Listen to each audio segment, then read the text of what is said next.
Hello and welcome everybody. Thank you for joining us today for the roadmap to build better together. I'll let a couple beats go by to let people file on in here, but we're so glad that you carved some time out of your busy days to be with us today. I know it's summertime and people are on vacation too, so we really appreciate you guys spending some time with us. As always, I'm Chris Garofolo, the head of content here at 4M. And joining me, as you can see on screen, is my friend and colleague, Senior Product Director at 4M here, Kaustuv Page. Kaustuv, how you doing today, man? I'm doing great. As you said, thanks for being here despite the summer vacation time. So yeah, we really value you joining and taking part in this conversation. And for all you newcomers, while we wait for everybody else to file in here, let me just give you a little brief overview of who we are here at 4M. So we're the first utility AI mapping platform that gives infrastructure project teams instant access to reliable utility data that you can trust and verify across planning, design, and pre-construction.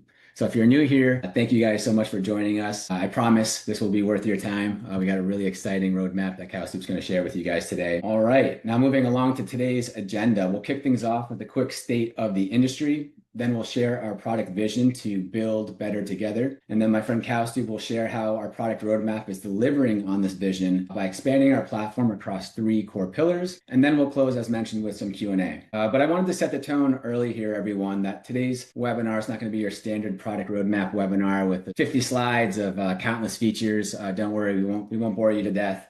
That's not what today's about. Today, of course, we're going to be sharing with you where our product is headed. But more importantly, we're going to explore the why behind this product direction and the how we're building that future with you, not just for you, because reliable data alone isn't enough to build better infrastructure. It's really going to take everyone in the industry using that data together to make it happen. All right, so before we zoom in, let me just zoom out for a second here. So why are we even talking about the need for innovative solutions in the first place to build better together? And I think, as you can see on screen here, the reality is the utility data ecosystem today is broken. You can look at any one of these stats here, and each one of them is pretty concerning to say the least. And as everybody on this call knows, accessing reliable utility data is a major headache. And you've likely experienced this pain firsthand. If you haven't, I'm guessing you wouldn't be on this call here today. Records are often incomplete, inaccurate, or missing, and that causes utility strikes, planning errors, rework delays, you name it. And most of this pain can all be tracked back to one root cause. And that is there's no central source of truth for utility data that is up to date, interconnected, and accessible to all stakeholders throughout the entirety of the project lifecycle. And again, as you can see here on screen, the consequences are pretty devastating. But this broken system doesn't just affect one company or one team. Let me know if any of this looks familiar or resonates with any of you guys on the call here today. This is what a typical project looks like. Every time work is done in the right of way, there's usually more than 50 stakeholders involved. But the problem is nobody's aligned. Teams work in silos using outdated and incomplete utility data with disconnected tools, which makes coordination slow, reactive, and of course, prone to risk. And also, as you know, the consequences ripple way beyond the project site here. It literally impacts everybody who relies on this critical infrastructure, including myself, my wife, my kid, my family, everybody's friends, everybody's family. It affects everybody. We all have skin in the game here. And so if you were to open up the aperture, this looks pretty chaotic right now, and that's the point. It's supposed to look kind of chaotic. It's just pretty wild to see how much is involved on every project, or how many people are involved on every project, and how those consequences of these inefficiencies ripple out. And so as planners, designers, and builders of this infrastructure, your mission is critical, and reliable data is critical for you guys fulfilling your mission. Because at the end of the day, I think we can all agree that everybody on this call right now, you guys are all much more than infrastructure professionals. You're literally the silent force keeping America running. But my question to you guys is, what if we could change this? What if we could bring people together earlier on the same project? What if we could drive better alignment and outcomes? And what if we could all use the same reliable data that's instantly accessible on one platform, available wherever you work, and is integrated into the tools, systems, and workflows that you already use? Yeah, if I could just chime in here, I think the call to action over here, build better together, that's resonating with the industry more so recently, because what's happening, the space with which we are building, especially underground, is shrinking day by day because so much stuff is already placed underneath. And owners are realizing it, likes of DOTs and utility owners, and so the technology partners. So we have been recently in many conversations with the technology partners from Trimble, from Esri, from Bentley, from Autodesk, where as a community supporting this infrastructure, the technology community supporting the infrastructure, everyone is aligning on, hey, let's build together, let's build better. So I think the message that you're giving out, the build better together, that's organically evolving from the industry itself. That's what we are seeing. Hmm. Yeah, I mean, I don't even know if it would be possible if you really think about it to do it alone. I mean, there's so much involved with every project. It's almost a forcing function to have to figure out how can we build better together, because I don't know if there is a way to do it alone. And so I know you're going to be diving into this shortly, Cowstube, on how our product is going to support this vision of helping the industry build better together. And talking about the industry, we held an event in Colorado last month. Cowsteve, you were there and you presented, where we actually brought the industry together. So we had tech providers there, we had DOTs, municipalities, civil engineering firms, the whole industry we brought together. And I had asked them to finish this one sentence: the industry is better together because. And they all answered that question. And I actually wanted to show you guys just a quick 1 minute clip of their answers, which I think will flow nicely into what you're about to share with the roadmap. And give me a thumbs up or tell me in the chat if you guys can hear this. I want to make sure that you can hear the volume here. I think the industry is better. Can you hear it? All right. Very good. Yes. Because that's how the successful projects around the world are done. If you look at the really advanced regions of the world that are doing the best projects in the world, it's collaborative, and we have got to follow that model. I don't think we can beat what I've seen around the world, and I'd love for us to embrace that technology. The industry is better together because we are now bringing together previously disparate systems together in service of our industry. Because we all come together for the same purpose. We all collaborate on the same thing.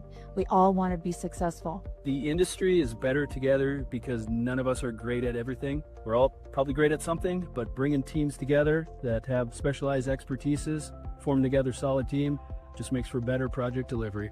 I believe the industry is better together because we're starting to break down those traditional silos we've always lived in. You know, I've talked to lots of different contractors in the past, especially for recent years, where the data that the DOT has is not shared with them. Those silos are getting removed. It's allowing us to be a lot more effective in survey, design, construction, and asset management here in the US for sure. The industry is better today because we can work smarter, faster, and stronger together. The industry is better together because the more we can connect all parties, engineers, utility providers, consultants, localities, the less barriers we have for communication, and ultimately the faster we can get data to everybody who can use it and make projects go smoother because of it. The industry is better because nobody can do it alone. All right. So pretty powerful messages there. And I would love to know if any of that resonated with you guys. And if you want to finish the sentence too, let us know in the chat. The industry is better together because please let us know. But that was a really great event. And it was great to hear the voices from the industry tell us why the industry is better together. Because going back to what I mentioned before, you know, this product roadmap isn't just built for you, it's built with you. And so it's really nice to hear what the industry is saying, and Kaustu, what you've been working so hard on and what you're about to share. Yeah, as I said, like the video is testament to the organic momentum in the industry. Hey, let's all come together and let's build a solution for future of our generation, future of this infrastructure together. So let me share my screen and we'll look into, we'll go over how the product is built. Those who are new to 4M, who are seeing the product first time, we'll just go over the basic concept. And then, as you said, we'll talk about our roadmap. Not too many slides, that's not the intent. We'll jump back into the product, show where the product is heading towards, and hopefully some nice content through this webinar. So how do we achieve the data that we are generating or at a state level. So we have something called AI Conflation Engine. What we are doing is we are processing millions of data points. So we collect PDFs, permits, geo layers, any sorts of social media blueprints that are out there, like images. And so collection is one part. So our AI engine goes and looks at all these data sources in public domain, collects them, then we conflate them, meaning we stack them on top of each other, we give them weightage, we give them ranking. In some situations in urban areas, it's not like the lack of data is problem. Sometimes it's too much data is problem. You have lines that are represented in 3 different GIS layers and then 4 different blueprints, and understanding which one of them to rely for. That's where our AI really comes into play, which looks at the data at scale and also weighs it correctly when there are too many conflicting information. Then on top of it, we have additional algorithm, because as all of you know who are on this call, that the record information itself, which is in public domain, is never going to be complete or never going to help us give the level of confidence that we want to give to that data. That's where we are applying a lot more techniques on top of that data. We are trying to validate what we have discovered from these public data sources. That's where our image science comes in. That's where a lot of the QA, QC, or kind of evidence presentation to our users come in through that image processing.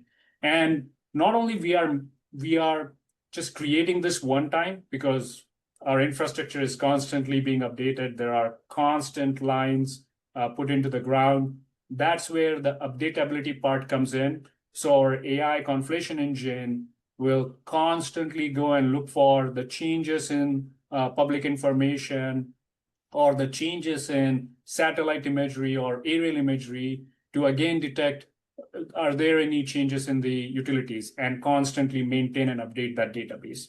So that AI Conflation Engine is the core technology that we have spent years building, and now we are seeing the fruits of that. So now let's delve into the roadmap. As I promised, I won't have too many slides. Rather, I will talk about one particular topic, switch into the product demo, and then again we will come back. So if we look at where we are taking the product for rest of the year and even 6 months, so 12-month roadmap in general, 6 months into 2026, we can see 3 major buckets or 3 major groups where we will make major advancement. One is data core and platform, and we will go into some details on each of these topics. So data core and platform, as we were talking about, at the end of the day, 4M is all about the data that it's bringing to the table, data that it's bringing early into the concept or pre-planning phase. Then we also have workflows where we want to make sure 4M as a tool itself is a collaborative tool where all the stakeholders can come together and know the risk, know the unknowns about the infrastructure beneath the ground. So that's the together piece.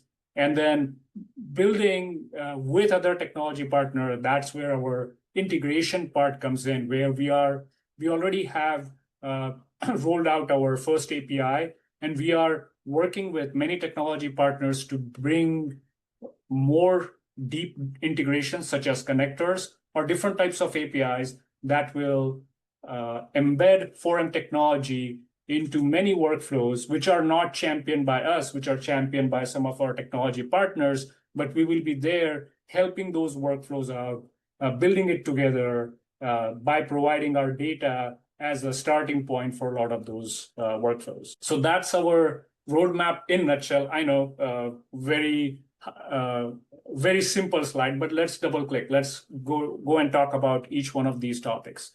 So if we look into data core and platform, as I said, like data is the ultimate value that 4M is bringing, and the ease and access of the data, right? So our constant ambition is how can we make access to the data more faster? How can we improve our data every single day? And as I was mentioning before, how can we bring more evidence to the table So it's combination of what's available in public domain, and on top of it, what evidences we see from imagery science. Combination of those two will give a better picture of the world underground. So for next 12 months, we will double down on surface object detection.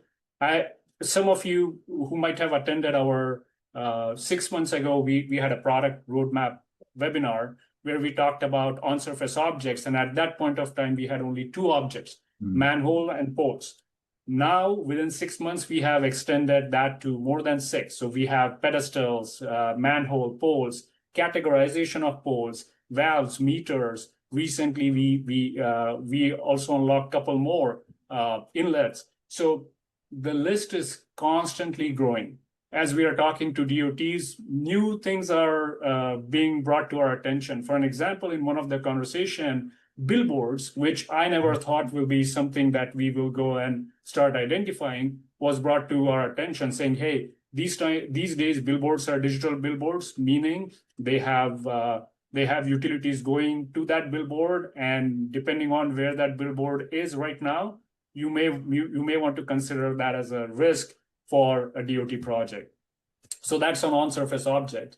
Then we are also expanding very soon, sometime this quarter, ability to identify the road marks and then AI-generated lines. So instead of me talking over this slide, let's jump into the product and let's look at one of the existing projects and let's talk about how these things are going to look like. So this is where the product is offering. All these dots that you can see are the on-surface objects that we are detecting as of now. The detection happens within 2 hours. In some situation, it's just a matter of 15 to 20 minutes, depending on the size of a project. You will have objects detected. Now I can click on any one of these objects and jump into the street view and look at, okay, this is the pole. There are other objects that were detected. And as part of our upcoming enhancement to this object detection, we will go and start detecting the road marks on the object, the spray paints from the 811 tickets or from the locates. So we will, our first take on that is we will start vectorizing that data, meaning those spray paints will be clickable. That is more evidence. So in many situations, if you see a line going in format, and let's go to this side of the intersection, let's say here is that mark, right? So you see a visual evidence that the spray paint indicates line is going in this direction. You can see some spray paint over here. And that coupled with the line that we are showing will bring a lot more confidence to the data itself. So that's where we are taking the road marks. That's where we are, and that's how we will be enhancing our object detection. So in 4 or 5 months from now, this map will be even more crowded than what you see right now, which is a beautiful thing, right? Because at the end of the day, that will give you the confidence in the data that we are producing. Kelsey, you may have mentioned it, but don't we have an accuracy in like how like 85% of objects are detected, or what was that stat that we had? Yeah, so that's 85% of objects that are present are detected with 90% accuracy. And again, our research teams, they literally wake up every single day and worry about that metric, saying, how could we improve that even further? So that's their passion, to improve those metric every day in and out. Yeah, that's a great question. Thanks for asking, Chris.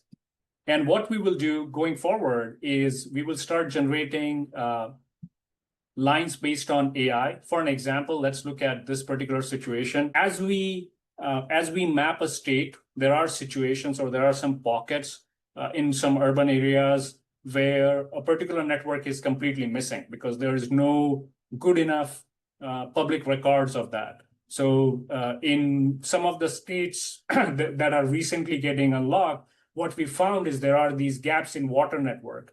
That's where our AI generated lines come into play. So we have now generated 4M created lines altogether from scratch. And the way we are doing it, we are connecting the dots. So we can identify where a water hydrant is, where the valve is. We can categorize the valve based on the information on the lid.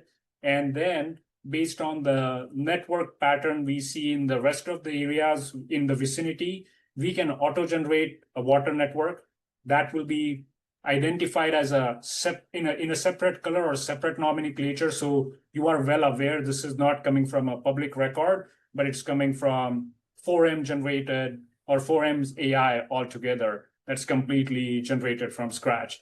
So that's the next level of advancement we are doing on the product when it comes to data. Another thing I would love to show you is maybe we will jump to a project, and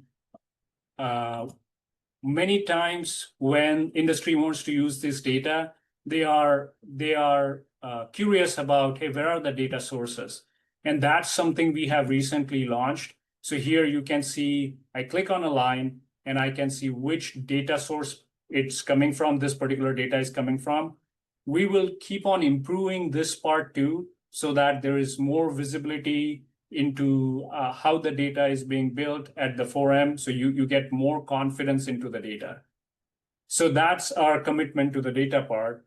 And talking about just the lines, what we are seeing, what we are hearing from many of our users, that, hey, this is great, but we also have our internal data set. Can we upload that data set to 4M? That's where the product will evolve very soon in next 3 to 4 months, where you can bring in your own data set and you can augment the lines which are present over here with your own data sets. Now, that particular data set that you will upload will be only yours. We will not be training our AI algorithm based on what you are uploading. Neither we will share that with any other organization. So it will be strictly following SOC 2 compliances and no sharing with either internally or even with external users. So that's the direction data will evolve.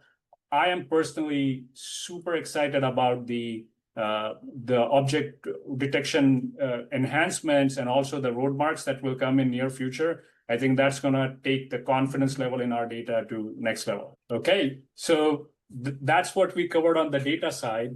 And again, by creating this good enough data at early concept phase, we can build faster, and we can provide this as a seed data for lot of the workflows that are out there. So we as a technology partner are enabling a lot of the workflows. 4M data becomes seed data for many of the workflows that exist out there. Okay, moving on. I want to talk about integration, and then I will jump into the workflows itself. So we looked at the data. It looks amazing. It looks great. It's instantly available. But if we just if it's very hard to take that data from 4M into some other platform, then the value of the data diminishes tremendously. And we know that the whole theme of this webinar is Build Better Together. That's why we are doubling down on our integration. We already published our WFS integration that I will demonstrate really quickly. But in future, where we see our technology going, is we will start building specific connectors. So we'll start with a Bentley connector where we can generate a 3D model, not only just a map, but 3D model from our data. And the screenshot on the left is from one of our webinars with WSB, where they have done this exercise manually, but we will completely try to automate it. So basically that 3D model generation will ask some parameters for you or assume some parameters based on, for an example, depths or for diameters. And then it will create this 3D model showing the entire network of utility. And then you will be able to connect that 3D model with Bentley Infrastructure Cloud. That's the first technology partner we will push our 3D model data or export that to. But then we can expand that to other technology partners too. So that's where the evolution of integration will be. And as we are talking to DOTs and utility owners, there is also this desire of, okay, this data is great, and we have this permitting workflow on the DOT side, but we have the internal tool for permitting.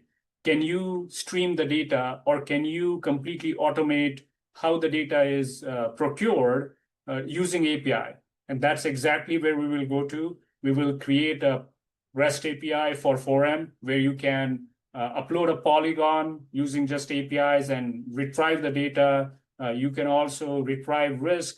This API will also evolve into supporting agentic frameworks, meaning you can query a particular area and ask for risks related to utilities in that area, or ask for problematic materials, environmental potential risk in that area, and that API will support all that functionality.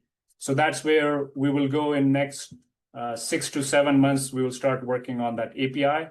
And then as we are discussing with DOTs, there's more feedback that we are getting even with our utility owners that maybe there could be a place for 4M as we are georeferencing a lot of public information. Maybe there could be a separate API altogether, which can just give you a list of documents that are present in public domain. So you can draw a polygon, or you can send the polygon to that API, and it will give you a list of 20, 30, 40, however documents that we have already georeferenced. So those documents in its raw form itself is of high value. So that's where we are taking the product. And with that said, let's jump back to the actual demonstration, and we will go over how the data is connected. So this specific organization has few projects created, I think 6 or 7. What I can do is I can go to API key generation. I can copy this API key, and let me go to Esri tool. So this is ArcGIS Online Maps, and I can add a layer. I can quickly paste that layer. So it's a WFS OGC endpoint.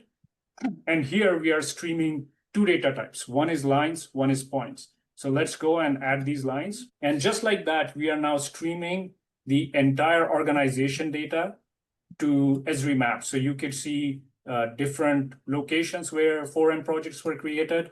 This was the City of Greeley project. Let's go and add some styling to this. So add styles, and let's make sure our styles are, the lines are a little bit more visible. And there we have it. So that's our line directly streaming from 4M into Esri Map. This is going back to our desire to build better together, right? So we want to make sure our technology, our data can be consumed in any other platform. You could actually do the same with the points too. So all the image processing that we are doing, we want to make sure it's shared across all the technology stack. So you want to take the points that were analyzed and add it to the map. You can do that, right? Which is, I think, very few other technology partners are doing this level of data sharing, where a tremendous amount of images are processed, and then you can just simply export those things to any other tool that you want. So this is a on-surface manhole. All the properties are there. The location is there. State is there, so on and so forth. So not only you see the lines, it's not only graphics, but it's with the metadata. What that means is you can really do analytics. You can do all sorts of filtering based on the data that we are streaming. So that's our first product update on building it together with our technology partners. And as I was mentioning on that slide, there is a lot more to come. Mm-hmm. Before we move on to our third part, which is the workflows, I quickly wanted to jump to this FEMA tool. Again, going back to our story of building better together, this FEMA tool is the resiliency analysis and planning tool. And I could stream the data from 4M into this tool. In this tool, I can turn on a lot more layers. For an example, there's a whole list of layers for different types of hazards.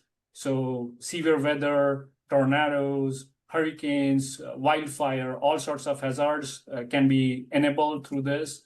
You can also enable different types of infrastructure. So you want to focus on schools or hospitals or fire station, you can do that. And then there is all sorts of census information also available as layers over here. So this is a great analytics tool when our infrastructure is faced with these natural calamities like wildfire or hurricane. you could literally take 4M's data and start streaming into a tool like this and make sure the community is supported and we are all coming together and making our infrastructure as resilient as possible.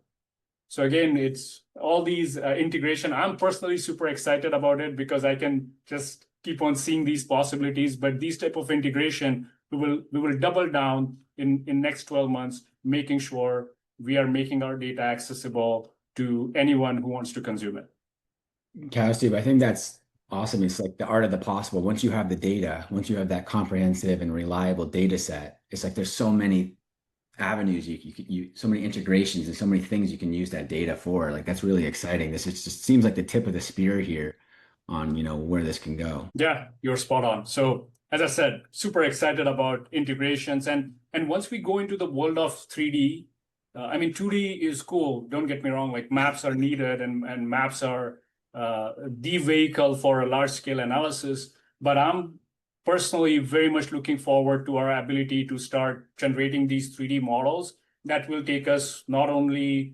that will connect us very well into the digital twin world for sure, but then it will also unlock potential AR, VR use cases. So we could literally hold an iPad or wear some goggles and start seeing beneath the ground instantly using 4M data. So I'm personally extremely excited for that. Alrighty. Then the last part of our product roadmap is making the workflows richer. So we already have a couple of workflows in beta. We are getting really great response from the market, and we are going to double down on those workflows. So right now we have road planning or transportation planning, where we have ability to generate potential conflict matrix in matter of seconds. We also have something called route planning. This is more for the utility routes, not the actual road route, where we can analyze path A versus path B for a utility line and tell you which one is more optimum route. Initially, when we launched this feature, we thought it might be only applicable to utility owners and the AEC industry. But as we are engaging with DOTs, what we found out is even DOTs are interested because not that they are relocating the lines by themselves, but if they want to get a relocation estimate, they see our tool as a very quick and dirty relocation estimate. They could do it in 4M, so their budgets are on point.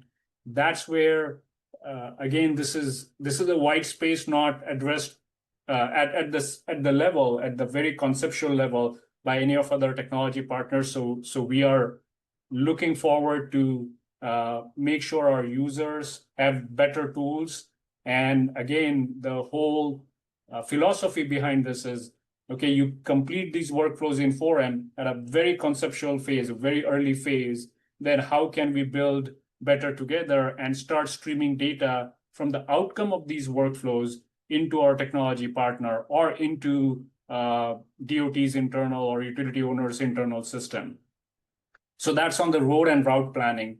We are also looking at automating 811 tickets because that's something, industry that's a mandatory thing. And there are many optimizations that we could do. And there are many risk predictions that we could bring to the table. And we can also do some analysis for delays on the ticket response, so on and so forth. So that's a workflow that's in a nascent stage. We are looking for some early beta adopters on that 811 ticket. But once it holds some traction on that beta side, I'm really looking forward for seeing a lot more automation on 811 tickets. For an example, I was talking to one of our partners and they were explaining this workflow of permitting, how it's tied with 811 tickets. Right now it's highly manual. Someone has to constantly keep on making sure that tickets are timely filed or they are refreshed in a right time for the permit to happen. All of this ticket management chaos, we could solve that problem for you. We could automate that problem at a great extent for you using our platform. So that's where we are heading towards. And last but not the least is the utility coordination. So as we have these workflows, as we have these initial risk reports, potential conflict matrix within our platform, I think our platform has or deserves that collaboration feature where many people from the industry, from different stakeholders can come together. So utility owners, public owners, engineering firms, contractors, excavators in some situation, they can come in very early at a concept pre-planning phase and talk about how a particular conflict could be resolved. So resolving a conflict very early on in a project will lead to better project execution, will lead to better, but or rather less budget shocks, so on and so forth. So with that being said, let me jump back to the product. Let's go back to the city of Greeley. And there are two quick demos I will dabble into. So first one was utility routing. So you could go and start drawing lines over here. So let's say this is how you want to relocate a particular line. That's option one. Or you want to go on this side of the road and then connect it. That's option two. You can kick this analysis off. Let's say this was a fiber line for some reason, 2-inch, and easement, it's 8 feet, and compare. So just in matter of seconds, you could either draw the route in our product or upload it with KMZ or KML, the different routes, and you can see, okay, what are the potential conflicts with different types of utilities, how it is interacting with the parcel, what is the parcel cost, how much of this is within the right of way and outside the right of way. So this type of analysis, you will get it instantly. What we are working on for this one is building a cost analysis for option one and option two, and also potential schedule analysis, permitting challenges, environmental risk if there are any. So that's the direction this utility routing beta is evolving into.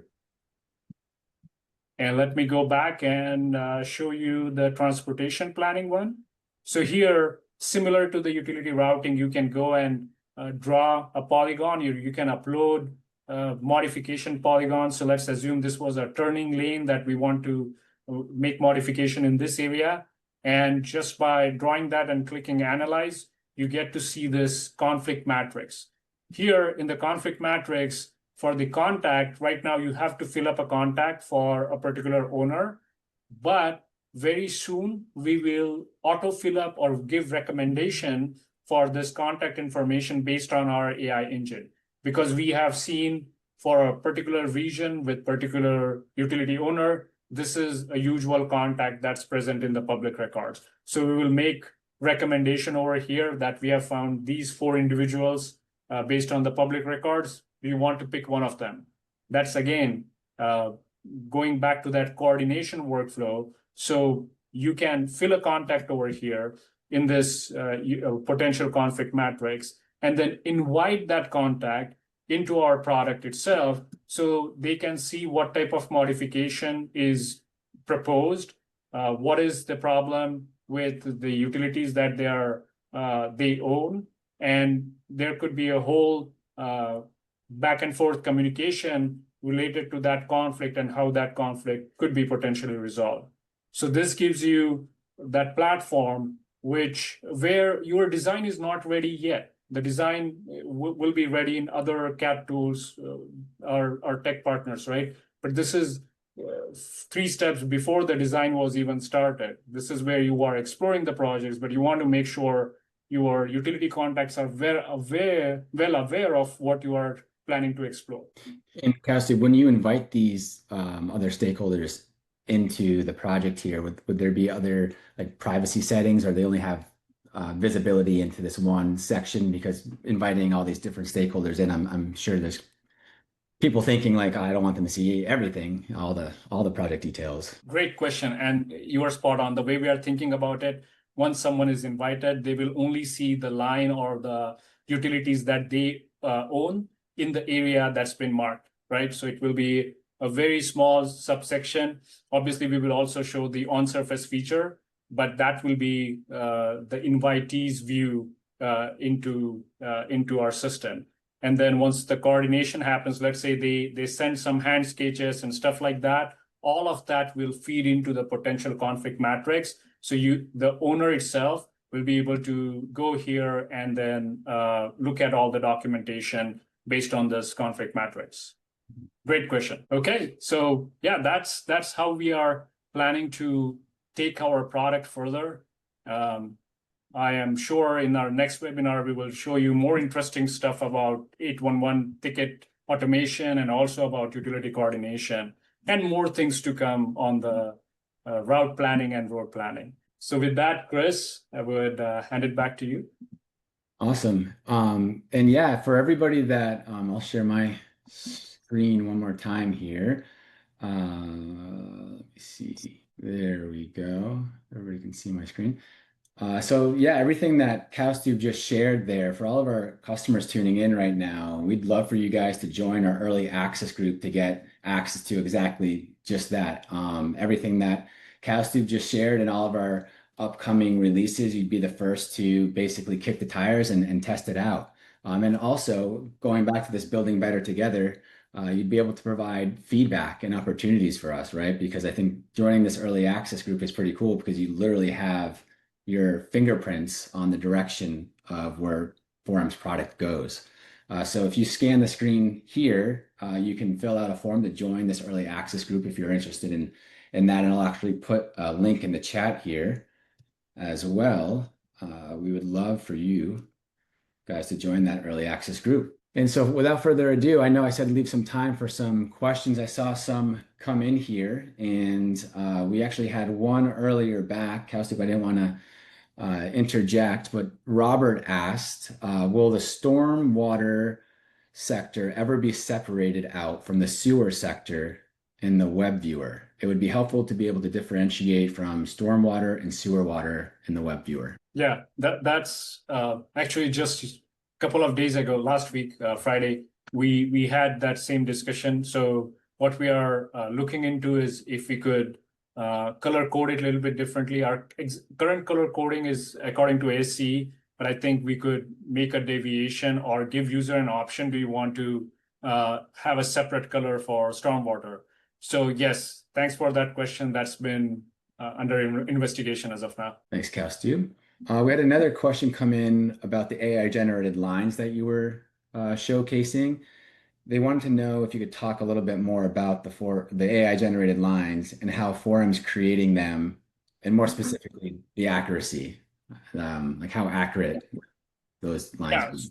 So with AI generated line, accuracy is not what we are going for. It's the coverage that we are going for. For an example, in many conversations with our users, when we show these on-surface features, somehow the mind doesn't process on-surface feature as well as the lines, versus you just show like, hey, there's a potential line, might not be accurate, but just the fact that the line is shown over there, joining these on-surface feature, brings that particular sector to the attention.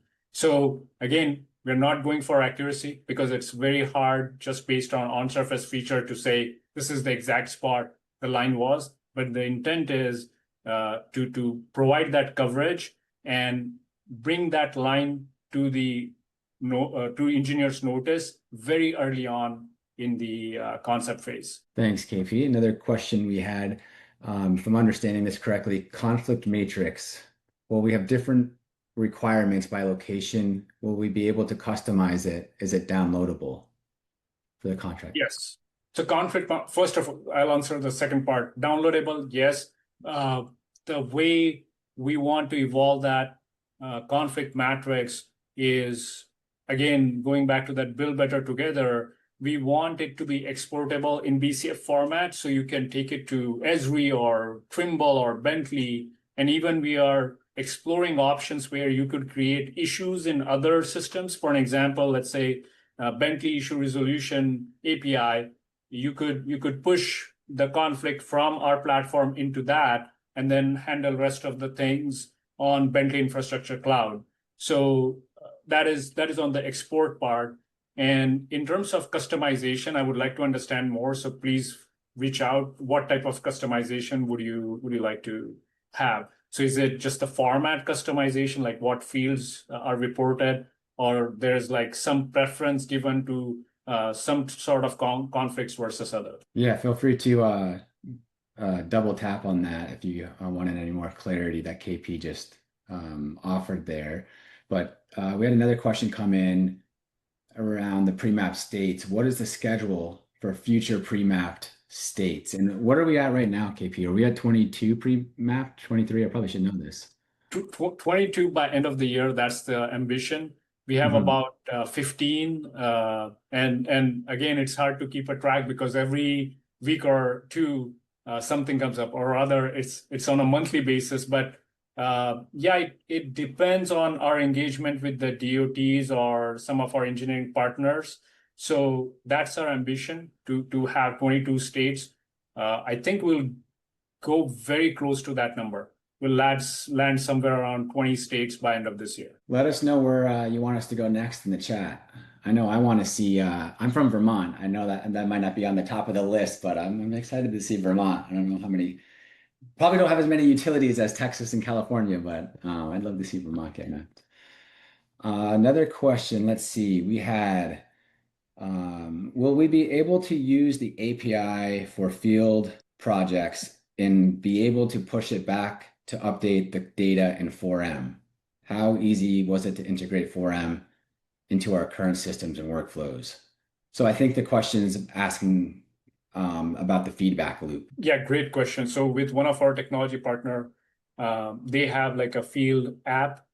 So we recently tested the workflow where data from 4M can seamlessly go to their field app and can be used in the field app. And now we are in discussion with that technology partner where they could modify the data in the field app itself, and through API, there's a feedback loop going to 4M. Absolutely, that's on our product enhancement feature list. I just don't have a timeline on that feature yet. Another question, for Bentley softwares like Open Roads, did you mention a way to implement those files for design engineers to upload those files to the design files? Also, will those utility files have a coordinate system that will follow through to our design files? Yeah, so yes, maybe uploading or rather ingesting Open Road file in itself and then understanding the layers in Open Road in format. Yes, I could see that as a future.